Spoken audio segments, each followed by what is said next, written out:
Óscar Rodríguez Buznego es un profesor de la Universidad de Oviedo, especialista en ciencias políticas, especialista en sociología.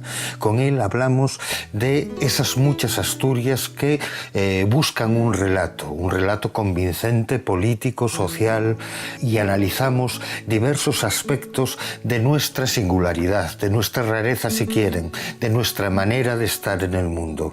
Con nosotros esta noche hablamos de Asturias, hablamos del mundo, hablamos con Óscar Rodríguez Buznego.